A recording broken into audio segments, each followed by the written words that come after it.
Good afternoon, aspirants. My name is Gautam. I am faculty for Polity and Governance.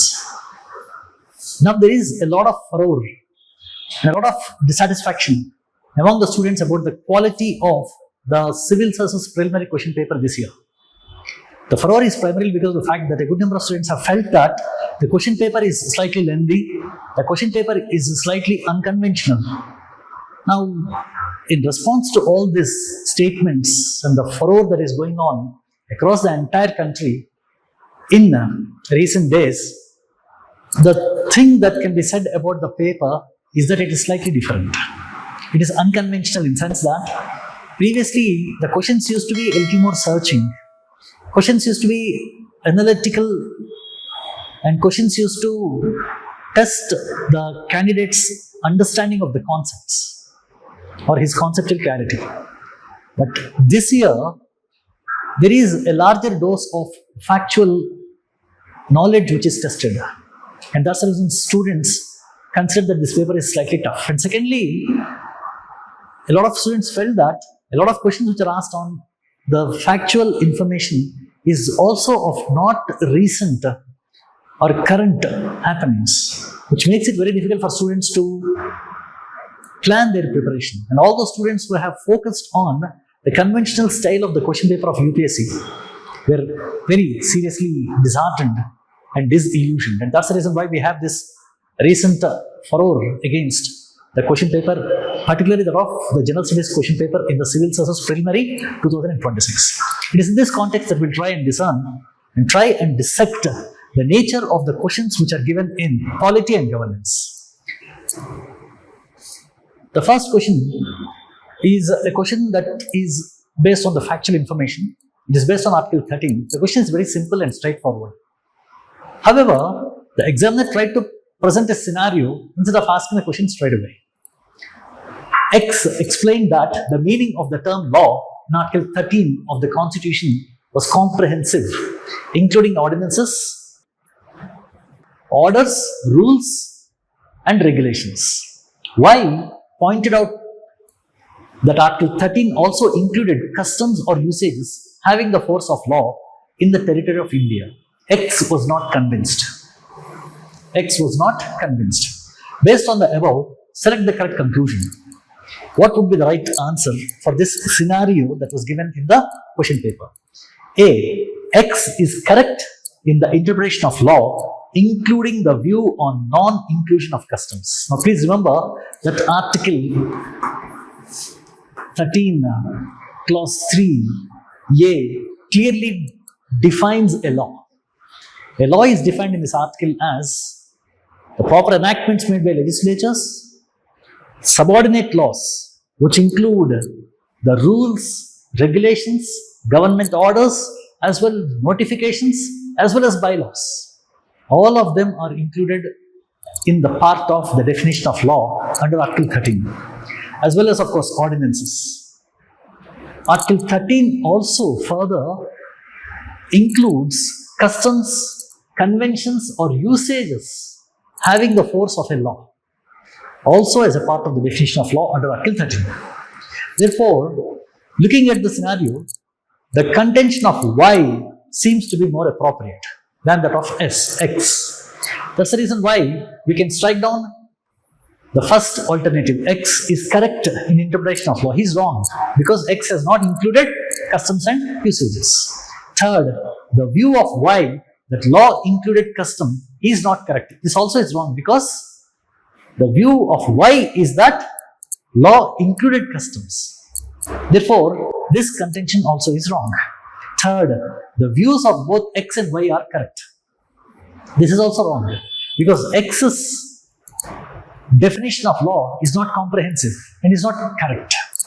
The view of only Y is correct. Now, this is the correct statement. Why? Because Y declares that the definition of law also includes customs. Therefore, he is not denying the contention of X. He is saying that the definition of law includes ordinances, orders, rules, regulations, as well as other bylaws. And also he includes customs and conventions. Therefore, the view of only Y is correct. Therefore, the answer for the first bit is D. The answer for the first bit is D. Consider the following statements with reference to the Constitution of India. The first statement is, there is no article in the Constitution of India that specifies that the Constitution will be officially called the Constitution of India. Now, please remember that this statement is wrong, primarily because there is specifically an article, Article 393, which says that this Constitution will be officially called as the Constitution of India. Therefore, this statement is wrong because Article 393 declares that this Constitution will be officially called as the Constitution of India. Therefore, for the purposes of the laws, for the purposes of judiciary, for the purposes of public documentation and public exchanges, the Constitution of India derives its identity from Article 393. So, Article 393 provides an official recognition to this document as the Constitution of India. Therefore, the first statement is wrong. Second, there is no article in the Constitution specifying that the Indian Independence Act 1947 and the Government of India Act 1935 stand repealed. There is no article. This is the contention of the statement, but there is a specific article, Article 395, which declares that the Government of India Act 1935 and the Indian Independence Act 1947 shall be repealed. Okay? Therefore, the second statement also is wrong. The third statement, there is no article in the Constitution mentioning 26th January 1950 as the date of commencement. Now, this statement also is wrong because there is one specific article, Article 394, which says that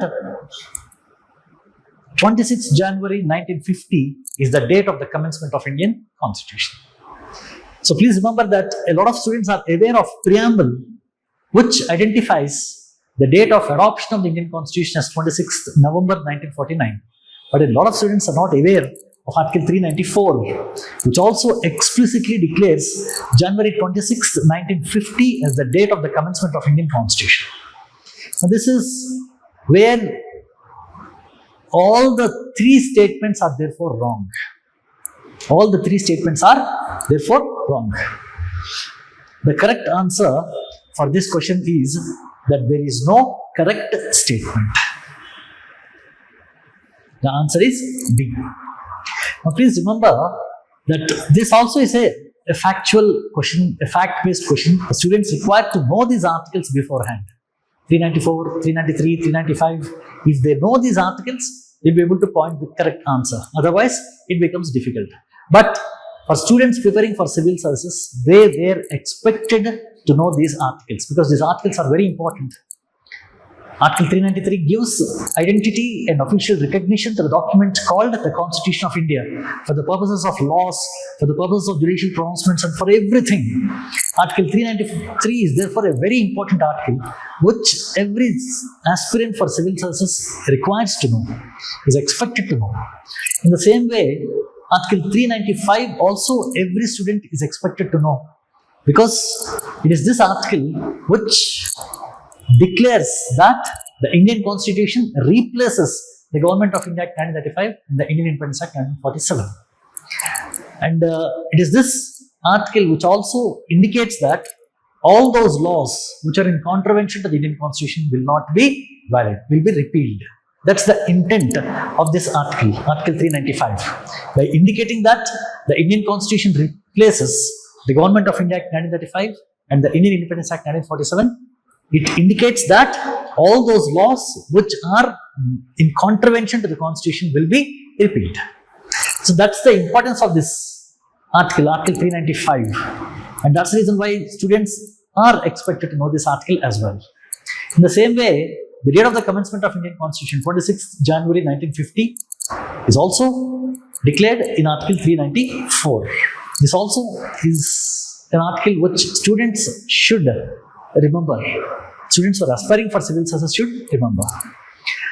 So, as far as this question is concerned, as I told you, the thing is that it's a fact-based question and candidates are required to know these articles. Therefore, this question is not a very difficult question. It's just that a good number of students had actually ignored this question previously. Now, looking at the next question, consider the following statement about provisions pertaining to the scheduled castes and scheduled tribes in India. So, this is a question that pertains to scheduled castes and scheduled tribes of India, and 3 statements are given, and we are asked to find out which conclusion is correct. So, let's look at the 3 statements. First statement, provisions regarding the administration of the tribal areas in the states of Assam, Meghalaya, Tripura and Mizoram are given in the 5th schedule. Now, this statement is obviously wrong because the provisions related to tribal areas or the special provisions related to administration of tribal areas is included in the 6th schedule of the Indian Constitution, not in the 5th schedule. The 5th schedule contains provisions related to scheduled areas. Scheduled areas in those states in which there is a predominance of tribal population in certain pockets. In those areas, a scheduled area can be demarcated which contains certain special provisions related to administration and legislation. However, as far as these 4 states are concerned, Assam, Meghalaya, Tripura and Mizoram, there are certain areas which are demarcated as tribal areas, and the provisions related to these tribal areas in these 4 states is provided for in the 6th schedule of the Constitution. Therefore, the first statement is wrong. Second, some tribes of India are entitled to exemption from paying income tax on certain incomes. But this statement also is true because section 1025 of the Income Tax Act, section 26, section 1026 of the IT Act provides that scheduled tribes residing in certain northeastern areas will be exempted from paying income tax for the revenues which they have generated in the course of several activities in those regions. Therefore, this statement about the exemption of the scheduled tribes from paying IT is true. It is only, of course, limited to certain northeastern and hilly states, and for revenues or incomes which they have generated from certain activities in that region. So, this statement is true. The third statement, the Constitution provides for reservation of seats in panchayats for women belonging to scheduled castes and scheduled tribes. Now, please remember that this statement also is true because Article 243B not only provides reservations, 1/3 reservations for women in Panchayat Raj and Panchayat Raj institutions. This article also provides for reservation of scheduled castes and scheduled tribes women for seats earmarked for scheduled castes. So, of all the scheduled castes and scheduled tribes seats in panchayats, 1/3 should be again reserved for women. And therefore, this statement also is correct because it provides for reservation of seats in panchayats for women belonging to SCs and STs from those seats which are earmarked for scheduled castes and scheduled tribes to an extent of 1/3. Okay, so the second and the third statements are correct. The first statement is wrong. So, looking at the options, there are 2 statements which are correct. That includes statement 2. Now, the first alternative A is correct as far as this question is concerned. The next question pertains to the Committee on the Welfare of Scheduled Castes and Scheduled Tribes in the Parliament of India. Now, you know that there are a lot of committees in Indian Parliament. There are certain committees which are called as the standing committees. Standing committees are those which are organized on a permanent basis. The members are elected for a specific term. They have a secretariat of their own and they function on a continuous basis. Of many of these standing committees, there are some committees which are financial committees like the Estimates Committee, Public Accounts Committee. There are other committees as well, like the Committee on the Welfare of Scheduled Castes and Scheduled Tribes. Now, these committees are created by Parliament for some specific purposes. Now, a question is given on the various aspects related to this committee, and you are asked to choose the correct conclusions. Okay. Now, this question also is a factual question, which does not require a lot of analysis. because students who are preparing for civil services will definitely learn about these various committees of parliament, this composition, their structure and their functions. All of them are studied by students who are preparing for civil services. Therefore, this question also is a very easy question. For any serious aspirant of civil services, this question should be a cakewalk because it's primarily a factual question. First statement, chairperson of this committee is appointed by the chairman of the Rajya Sabha. Now this is wrong, primarily because the chairman of this committee is appointed by the chairman of Lok Sabha. Please remember, not only for this, for the majority of the committees, standing committees of Indian Parliament, the chairmen are appointed by the Speaker of Lok Sabha. And for this also, the Speaker of Lok Sabha appoints the chairman. Second statement, 20 members are elected by Rajya Sabha and 10 members are elected by Lok Sabha. So this committee in fact contains 30 members, but 20 members are elected from Lok Sabha, not Rajya Sabha. And 10 members are elected by the Rajya Sabha. Therefore, the second statement also is wrong. Third statement, no minister except for the Union Minister of Social Justice and Empowerment is eligible to be a member.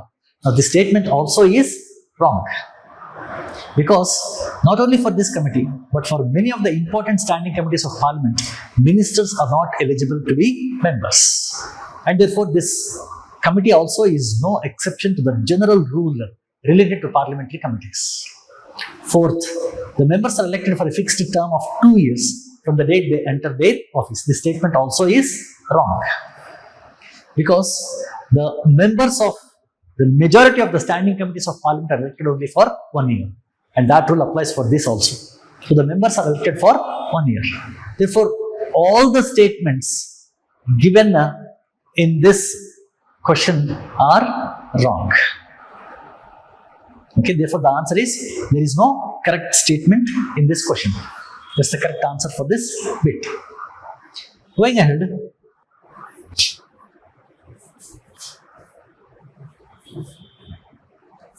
this is a question pertaining to the questions that are asked in the Parliament. Now we know that the questions asked by the members of Parliament are a very important tool for enforcing the executive responsibility. The questions are of various types. There are some questions that are called as starred questions, unstarred questions, and short notice questions. Now this question pertains to the starred and unstarred questions. It's also a very easy question. The students preparing seriously for civil services can or should not find any difficulty in attending this question. Consider the following statements in respect of questions asked by the members in the Parliament of India. First, unstarred questions are those to which the member desires an oral answer in the House. Please remember, unstarred questions are those for which the concerned minister or the Prime Minister requires to give a written answer. A written answer. The Speaker classifies the questions as starred and unstarred questions by prefixing an asterisk to these questions. If that question contains an asterisk, it becomes a starred question. If it does not contain that asterisk, it becomes an unstarred question. For an unstarred question, the concerned minister or the Prime Minister or whoever represents the government requires to give a written answer. Now, starred questions, therefore, the first statement is wrong. The first statement given is wrong. Second statement, the starred questions are those to which a member desires a written answer. This also is a wrong alternative because for the starred questions, the concerned minister or any member of the Council of Ministers representing the government requires to give an oral answer. He requires to give an oral answer. Okay, Kabatti, the second question also is wrong. Third question, no supplementary question can be asked on an unstarred question. Now please remember that for an unstarred question, supplementary questions cannot be asked. It is only for the starred questions that supplementary questions can be asked. Okay? Therefore, the conclusion for this is that there is only one correct statement, and that is the third statement. Only the third statement is the correct statement. Supplementary questions can be asked only for the starred questions, and therefore for unstarred questions, no supplementary question can be asked. Now please remember, it is this opportunity for members of parliament to raise supplementary questions for the starred questions which make them the most effective instruments to extract accountability or answerability of the government. And the lack of possibility for asking supplementary questions on unstarred questions makes them of lesser effectiveness compared to starred questions. As far as this bit is concerned, the correct answer therefore is C.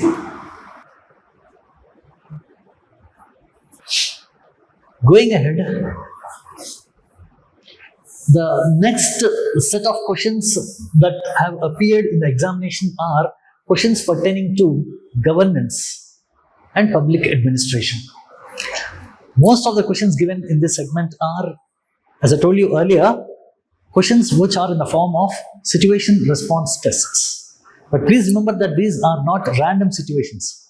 These are situations which actually test the concept of the students. There is a topic in governance which is about the values and ethics in administration. It is from this question or from this topic that 2 or 3 specific questions were picked up. And students will have to be clearly aware of the ethical standards and the values or norms that a public servant or a civil servant should possess. It is this knowledge of the values and ethics, which are actually included in a topic called governance, that are tested in these questions. Apart from this, students also require to know the meanings of several other concepts used in these alternatives for them to arrive at the right answer. Let us look at the first question. Mr. X, a senior officer, was overseeing a critical vaccination program during a pandemic. He found that a private service provider was compromising on the quality to make profits. So he was compromising on the quality to make profits. Despite immense pressure, he reported the issue to the appropriate vigilance authority and halted the contract to ensure citizen welfare. So he halted the contract to ensure citizen welfare. Which one among the following principles of public administration was the most strongly demonstrated by Mr. X's action? So which among the following principles of public administration was demonstrated by X action? So X, after having found out that a private service provider was compromising on quality to make profits, so he was not acceding to the standards, the quality standards that he is supposed to maintain while making his delivery. So despite immense pressure, there was immense pressure on him, he reported the issue to the appropriate vigilance authority and halted the contract. Now please remember that there are 4 alternatives which are given here, and the most appropriate alternative is accountability. The most appropriate alternative is accountability, because there are other concepts which are given here which are not actually connected with the scenario. The first one is spirit de corps. Spirit de corps is a French term which actually means to be associated with the body. Whenever a person is a part of an organization, he shows loyalty towards the organization, he takes pride to work with organizations, he displays or feels a sense of camaraderie or fellowship with other members in that organization. That spirit is called as spirit de corps.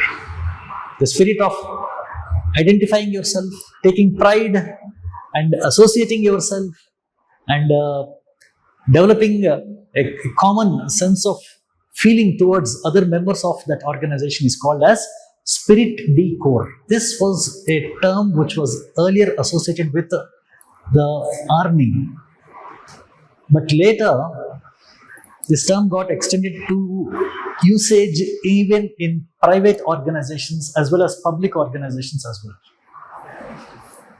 So a person feeling loyalty or sense of pride or developing a sense of camaraderie with the other members of the organization is called as spirit de corps. That concept is not in any way associated with the given question. Therefore, that is not the appropriate answer. Second, equity. Equity is equity is showing fairness in distribution. Fairness in distribution. Please remember that equity differs from equality. Equality is equal distribution is called as equality. Having fairness in distribution is called as equity. That is, equal should be treated equally and unequal should be treated unequally. This is what's called as proportionate equality. The concept of proportionate equality is implicit in equity, and that also is not in any way associated with the given situation. Third, delegation. Delegation simply means temporary transfer of power to another person or to another body is called as delegation. Here, there is nothing that's being transferred, isn't it? Here, the most appropriate answer for the given situation is accountability. Now, as I told you, the candidates required to have a proper understanding of the concept of accountability. Please remember that accountability has two distinct understandings. One is the traditional idea of accountability, which says that a person holding a public office is answerable in performance of his duties. That is the traditional idea of accountability. But in recent times, the concept of accountability had got much widened, and it includes that a person of an organization, a public organization, is accountable not only to performance of his own duties, but to the overall performance of the organization or realizing the aims of the organization. So every individual of an organization is also accountable to the overall realization of that organization's goals. Here, if there is a private individual who is compromising on the quality, it is going to defeat the very purpose of the organization, the goals of the organization. And therefore, the person felt accountable, and therefore he reported the matter and halted the contract. Therefore, the correct answer for this question is C. Going ahead, looking at the next question, the seventh question. Now, the question had been a slightly lengthy question, and a lot of students had complained that the question paper was lengthy. It was primarily because of this type of question in which a lengthy passage was given in the question for the students to try and understand the question. Now, as I told you, this is also an example of what's called as situation response test. A specific situation is given, and a candidate's understanding of the various concepts related to governance is tested through the response of the candidate to the given situation presented in the question paper. Now, it's given in the question that in a multi-ethnic district, so the district is a multi-ethnic district, it means there are multiple ethnic groups. So the scenario given is the presence of multi-ethnic groups in a particular spatial setting, where both economic competition and historical grievances frequently led to community tensions. It means there is a history of community tensions in that region. Therefore, any small spark could lead to a controversy, could lead to a conflict. Therefore, we can say that the particular geographic setting is marked by sensitivity, flashpoints, and a small spark also could lead to a serious conflict. So this is a sensitive setting which is presented to us, and a flashpoint has arisen with government decision to allocate land for a waste management facility. So government has taken decision to allocate land for a waste management facility near a tribal hamlet.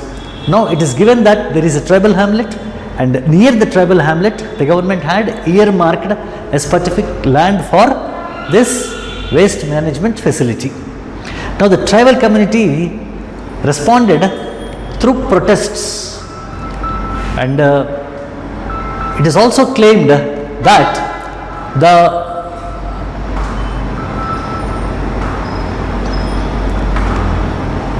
urban residents and local industries supported the project. The urban residents and local industries supported the project because the solid waste challenges led to health concerns which requires a proper disposal site. Now the conflict has escalated. The conflict has escalated with road blockades, social media campaigns, and allegations of police excesses as well. So the situation had become very hot. The controversy is now catching up with the media. There are allegations of police excesses also, where there must be some violations of rights. As a responsible government official, you are tasked with resolving the situation through mediation. So you are required to resolve the situation through mediation. That is your duty. So very clearly, your task is cut out. You are supposed to mediate between the various parties. When you are very clearly given the thing that you are required to do, then your choices become very limited. And whatever the answer that you select in the given alternatives should surround within the mandate that you have. Now, ensuring a sustainable outcome that balances environmental needs, tribal rights and urban public health. So, you are required to balance all the three stakeholders and their interests. Now, given this situation, what should be the possible plan of action or program of action as a civil servant? Okay, first, a successful conflict resolution process must begin with acknowledging the cultural concerns of the protesting tribal community before discussing technical alternatives. This is a correct statement, because the cultural concerns should be taken into consideration, because cultural sensitivity may outweigh every other consideration for this community. And please remember that the tribal community holds their culture very close to their heart. They are very sensitive about their culture. And if in any way they feel threat or endangerment to their culture, they might respond in a very violent manner, which can actually completely put the entire project in jeopardy.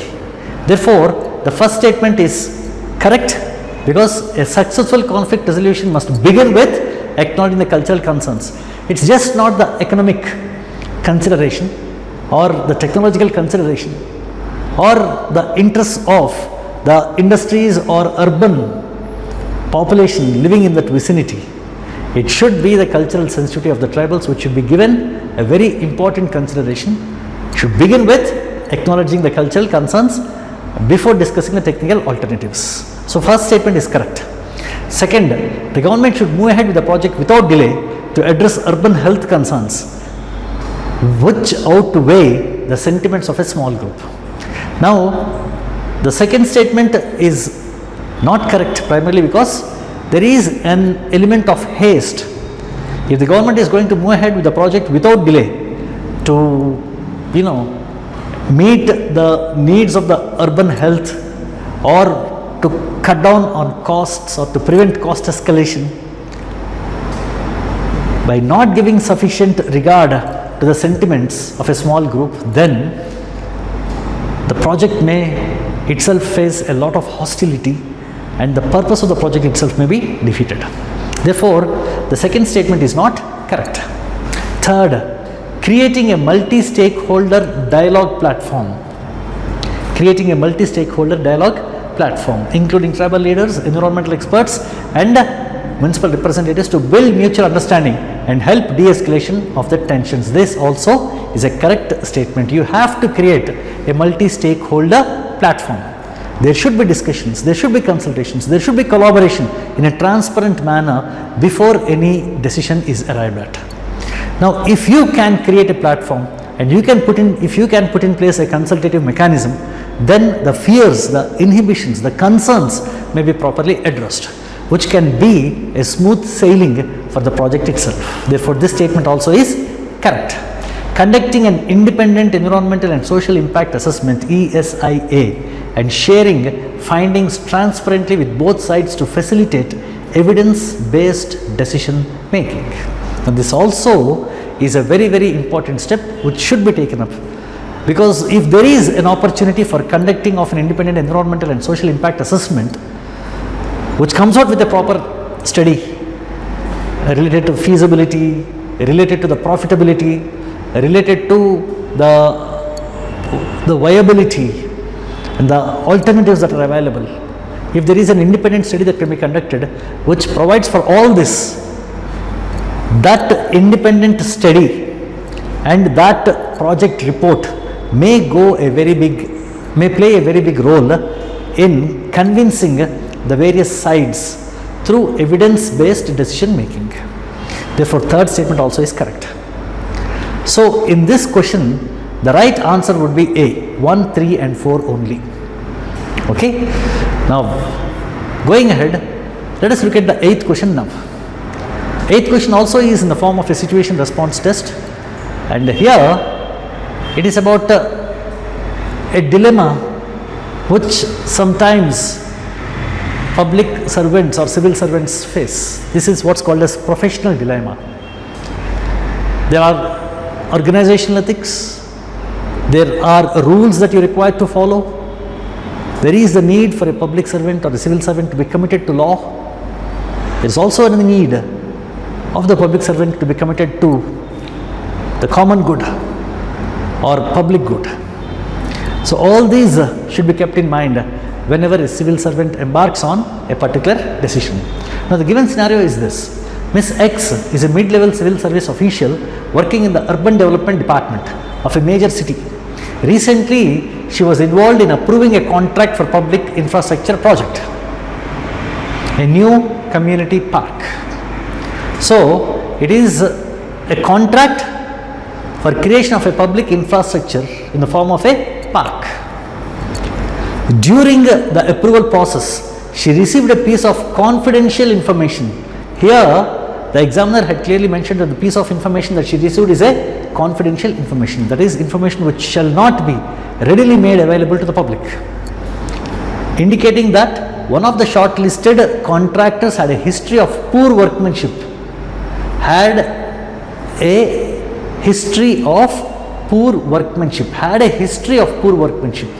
and allegations of corruption in other cities. So, he had a history of poor workmanship and allegations of corruption in other cities, though nothing had been legally proven. So, legally nothing against the contractor was proved. The head of the department, Mr. Y, advised her not to disclose this information to the project committee or the public because it could delay the project and damage the city's reputation. However, Ms. X believed that withholding such information compromised transparency and public trust. What among the following should Ms. X do now? Okay. So, given the situation, now please remember that the scenario is very clearly presented before the students. So, she is a mid-level civil service official who has subordinates, who has superiors, and it's an urban development project which provides for a contract for public infrastructure, and she received a piece of confidential information indicating that one of the shortlisted contractors, who are shortlisted, had a history of poor workmanship and allegations of corruption in other cities, though nothing had been legally proven. The head of the department, Mr. Y, her superior, advised her not to disclose this information to the project committee or to the public because it could delay the project and damage the city's reputation. Okay. However, damaging the city's reputation is not a greater concern than public good. However, Ms. X believed that withholding such information compromised on transparency and public trust. What amongst the following should Ms. X do now? First, immediately disclose the information to the project committee and the public. Now, that would be totally wrong.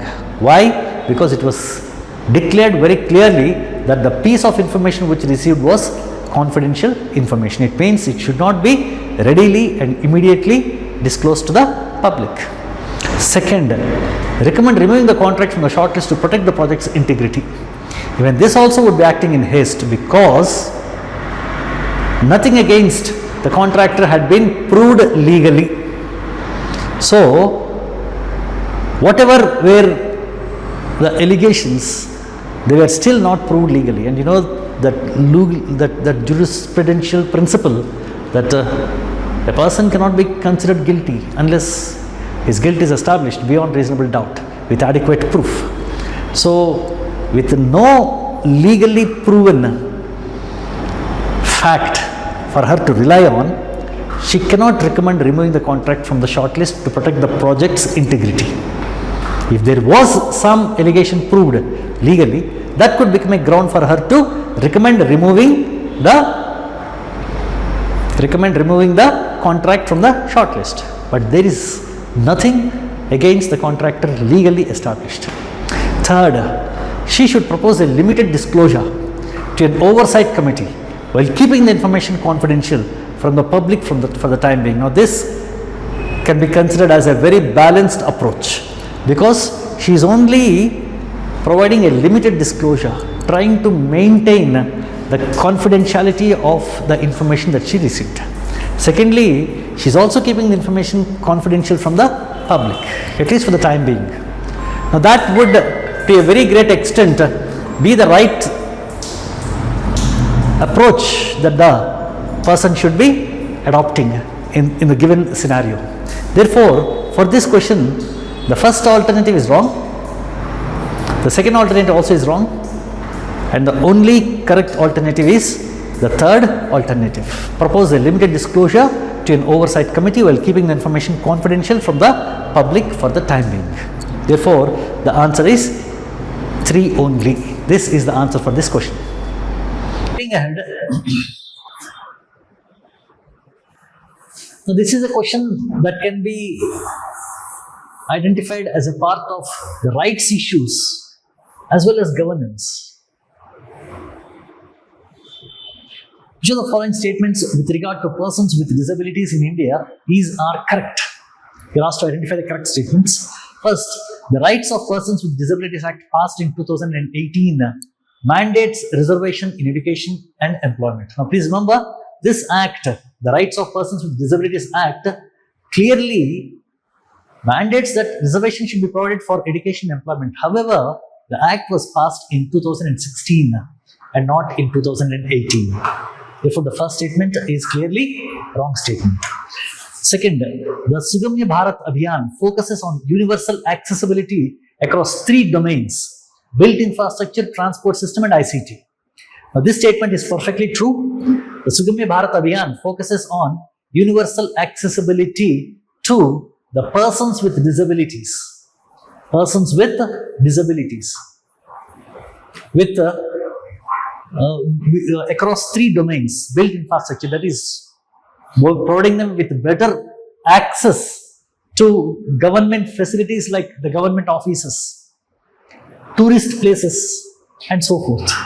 Secondly, to provide better access in transport systems like the railway terminals, the bus stands, where people utilize the transport systems. So better access could be in the form of having elevators or having other special facilities for transportation of these people so that they can access these transport services. So to remove all kinds of hurdles for people with disabilities to access proper transport services and also to access proper information and communication technology services, the government had launched this Sugamya Bharat Abhiyan in 2015. Therefore, this statement given is a correct statement. So, to have better access for the persons with disabilities in public infrastructure like government offices, for example, if there is a government office which is placed in the 3rd floor or the 4th floor, which makes it very difficult for people with disabilities to access, the government should try and provide some kind of a facility like an elevator or a lift facility for these people to access these government offices. So this is what's called as built infrastructure. In the same way, in transport systems, in accessing transport services, whatever the obstacles that these people face, these obstacles should be removed by the government by providing certain additional facilities. In the same way, for accessing information communication technology services, whatever are the hurdles that this community faces, those hurdles should be addressed and removed. So that is Sugamya Bharat Abhiyan, and this statement is therefore a correct statement. Third, the National Divyangjan Finance and Development Corporation is a public sector organization set up under Ministry of Corporate Affairs. Now this is a wrong statement. it is set up under Ministry of Social Justice and Empowerment and not under Ministry of Corporate Affairs. Therefore, only 2 is the correct alternative. B is the correct alternative for this question. Going ahead, 3 organizations are given here in the following rows, and we are asked to identify those rows in which the details are correctly matched. The first one is CEIB, Central Economic Intelligence Bureau. Now, the basic function of this organization is to coordinate between various law enforcement agencies. Now, this is true. Now, this bureau, Economic Intelligence Bureau, this organization coordinates with various other law enforcement agencies. However, this organization is not under the Ministry of Home Affairs. It is under the Ministry of Finances. It's under the Ministry of Finance. Therefore, the first statement is wrong. Second,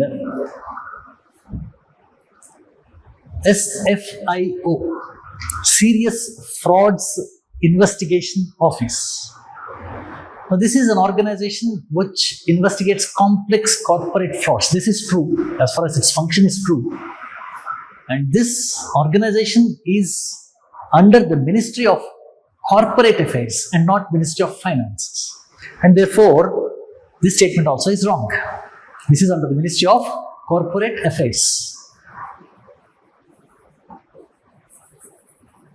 Therefore, this statement also is wrong. Third, Central Bureau of Investigation, to preserve values in public life and ensure the health of the national economy. This is a statement which actually represents the function of CBI, to preserve values in public life and ensure the health of national economy. And it is under, in fact, it is organized under the Ministry of Personal, Public Grievances and Pensions. Therefore, the third statement is correct. And we were asked, in how many following rows are the given details correctly matched? There is only one row in which the details are correctly matched, and that is A. This is the correct answer for this question. Okay?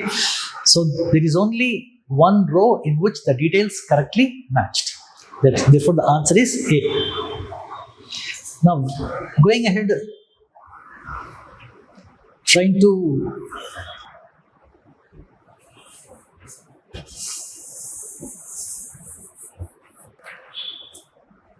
understand the next question.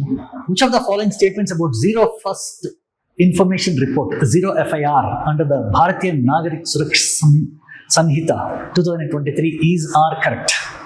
So this is also a factually based question. First, a Zero FIR can be lodged at a police station even though the place of commission of cognizable, non-cognizable offence is outside the territorial jurisdiction of that police station. This statement is correct. This is the fundamental reason as to why this was actually incorporated in BNSS. Section 173 of BNSS provides for a Zero FIR. It allows any individual to lodge a complaint even in a police station, even though the police station is not covering the jurisdiction in which the incident or the crime or offence had occurred. Now, this therefore frees individual of jurisdictional compulsions. Normally, a person has to file complaint in a police station which has a jurisdiction of the area in which the crime or the offence had occurred. But Zero FIR allows the person to file a complaint anywhere. Therefore, he is not limited by territorial jurisdiction of police stations. So, the first statement therefore is correct. The second statement, the officer in charge may, with the permission of competent authority, initiate a preliminary inquiry. Now, this statement is wrong. The concerned officer in charge will or may take certain initial action, preliminary action, to ensure that the evidence is not tampered with. Evidence is not tampered with. Only to this extent, he has a role. It's only preliminary action to ensure that the evidence is not tampered with. Beyond that, he cannot conduct any inquiry. What he is supposed to do is, he is supposed to transfer the case to the police station which exercises appropriate jurisdiction. Therefore, the second statement is wrong. Third statement, under 0 FIR, it is obligatory for the informant to furnish information electronically. Even that statement also is wrong. It is not required for the informant to furnish the information electronically. He can do so even manually. Therefore, this requirement is not there. Therefore, the third statement also is wrong. Therefore, as far as this question is concerned, the answer is C, one only. So, these are the questions that have appeared in this examination related to polity and governance. As I told you, as far as this segment of the syllabus is concerned, this segment of the question paper is concerned, the questions are not very difficult. They cannot be called difficult questions, or they cannot be called questions that are unmanageable for a serious aspirant. A good number of these questions are questions which are within the competence of any serious aspirant. That's the conclusion as far as this segment of the question paper is concerned. Hope this serves your purpose. Wish you all the best for your endeavors. Thank you so much.